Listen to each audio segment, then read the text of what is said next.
Welcome back. It is the Flow Friday Sports Show on Flow FM. Time to bring you your Speedway fix with Bruce Phillips, one of our regular correspondents here on all our sports programs across the Flow Network. Bruce, great to have you back with us. How are you getting on?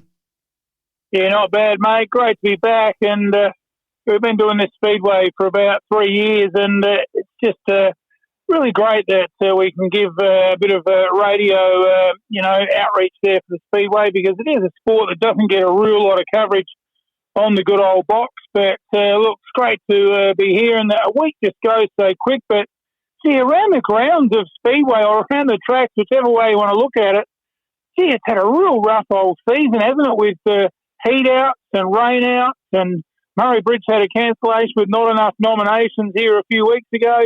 And once again, good old Murray Bridge, well, we're going to get hit with the weather, so another cancellation.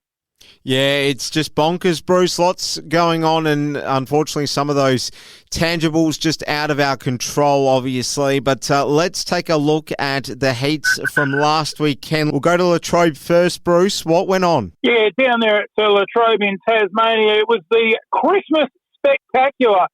And it was spectacular for many reasons, because it was the return, as we said last week, of the almighty Jock Goodyear, and he's the number one in Australia, the current A1, and he normally drives the T22, but changing that number earlier this year with that win in the Australian title, and he was just flying down there at Latrobe in front of his home crowd.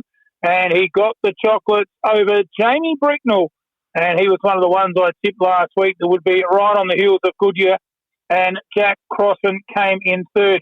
Nick Penno, who's had some good results, he was in fourth this year, and Luke Redpath in fifth. But the win there to Jock Goodyear. And I think the bookies would have had an even bet on that. It would not have made any money at all. Goodyear odds on to win down there. In the other classes down there at Latrobe, it was in the Formula 500s, Bailey Mason, Adam Burr and Taylor Johnson getting the podium, whilst in the street stocks, Nathan Russell, Nick Taylor and Corey Bald in that order parked it in victory lane. And in the Super Sedans, it was one of the champions of Super Sedan racing right across Australia, in Callum Harper. He got the victory from David Nichols and Adam Beachy in the T3 and T14 respectively. So good win there to Callum Harper in the T22. To Victoria, we'll go to Horsham, and what's happened there, Bruce? The Blue Ribbon races. Tell us more. Well, they had the mainline Dynalog Dynamometers series, the All-Star Series, and it kicked off there last weekend with round one, as you said, in the beautiful city of Horsham and the Blue Ribbon Raceway. Great little venue there just out of town.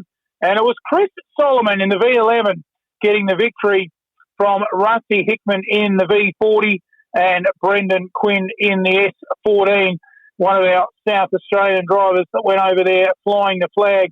So pretty good effort from Brendan Quinn. Had a lot of bad luck in recent runs and in the last 12 months. Great to see him parking out there on a podium finish in third place. Brendan Guerin out of Broken Hill in the S96 in fourth. We claim him as a South Australian up there in Broken Hill, just over the border. And Brent Milburn in the V68 in fifth place. And good results there for Chris Solomon getting the chocolates.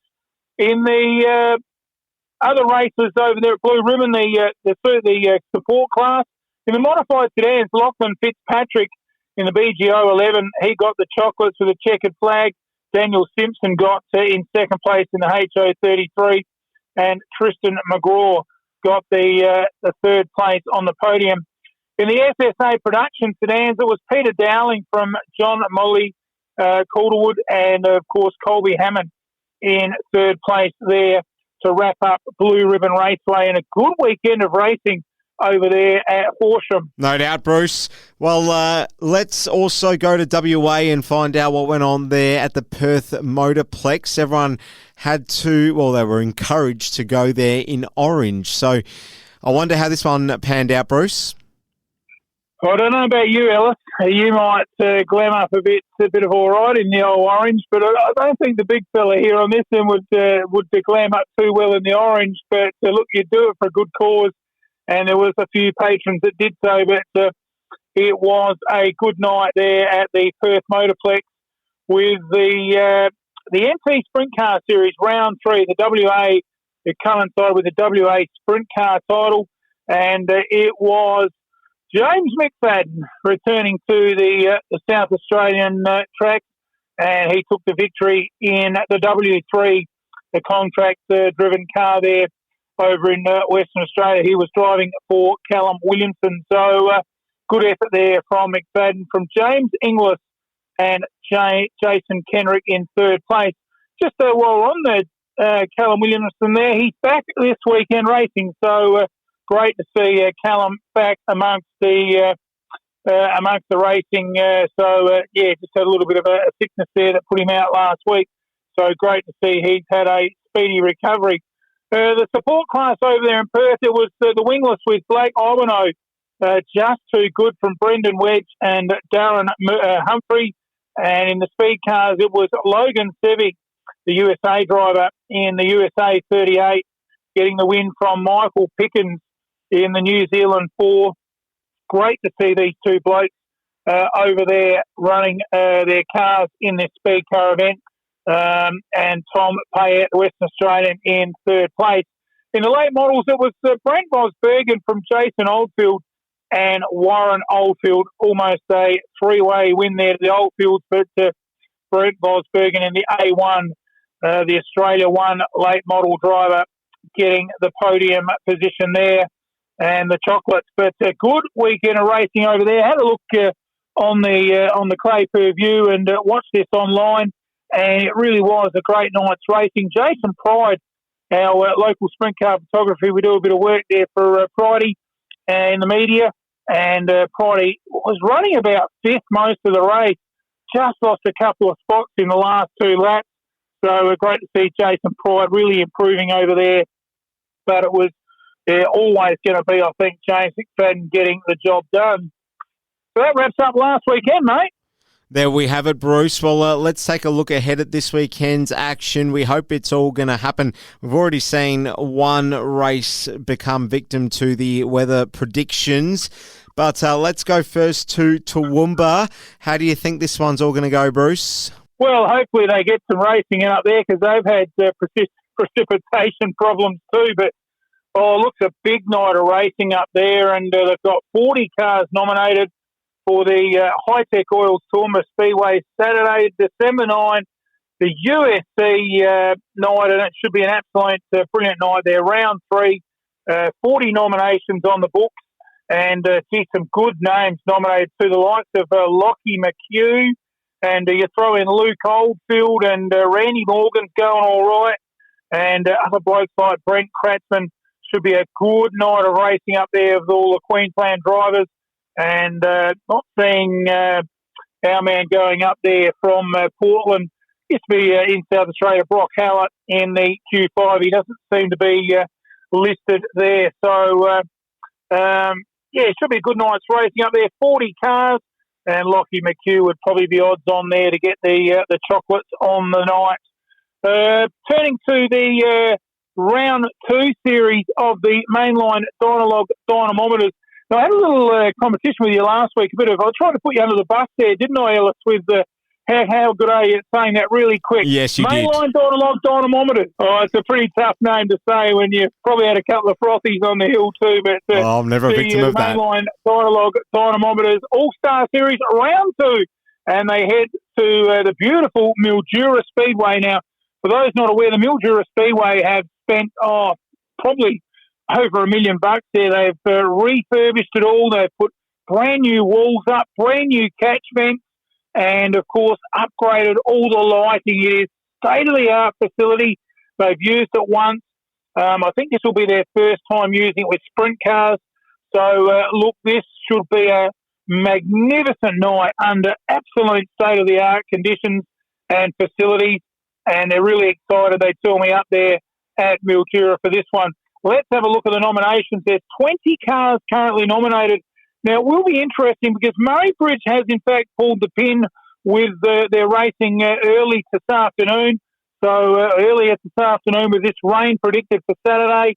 So, you might even see two or three drivers pull out the 410 cubic inch motor and throw in the 360 cubic inch and head over there to the All-Star Series where they race what's now called the Pro Sprint, which is the 360 size cubic inch, where that's where they bore the pistons out to that measurement of 360 cubic inches, and in the big class, the 410 cubic inch, where they bore them out a bit more. And look, we won't go into the technical stuff too much, but 20 cars on track, and great to see the Australia one from good old out there at he's out there towards the old Speedway City out there in Mark Caruso.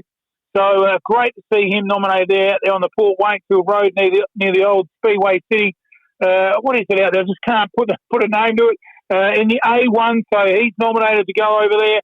And Paul Solomon, he'll be one of his nearest rivals against Rusty Hickman. Good to see the lady racer Stacey Galliford running in the N46. Brendan Quinn, another one of our South Australians, heading over, along with Brendan Guerin out of Broken Hill. We've claimed him, I said that earlier. And so we've got 4 South Australians heading over there. Good luck and safe travels and safe driving in the mainline Dynamometers All-Star Series Round 2. And my money there probably on Mark Caruso to keep his good winning form up. So a couple of big races. There is another meeting down at Borderline Speedway at Mount Gambier with wingless and street stocks. So that is still on the go as far as I'm aware. It'll be interesting to see how far and broad this rain ban is and whether it interferes with any other Saturday speedways. But definitely Murray Bridge canned for Saturday night. Pretty sad, 2 meetings in a row. That wouldn't happen too often, mate. Great shame indeed. Remember, for those listening who have an avid interest in all things Speedway, head to the local Sprint Car Photography and Media Facebook page for all kinds of coverage for all your sprint car needs. Bruce Phillips, Bruce, thanks so much again for your time. Enjoy the action this weekend. We better let you get out of here. No worries, mate. Thanks. Great to be on the Friday night sports show, and we look forward to getting all those results in another, not a big weekend, it's a half big weekend now, but should be a good weekend of racing, and certainly looking forward to some of those big shows coming up in just not a matter of time now, isn't it? Not far from January, and all the big shows and all the big money with the Grand Angle Sprint Car Classic and the Australian title down there at Premier Speedway, and not too far away, and we look forward to talking more about that in the next few weeks.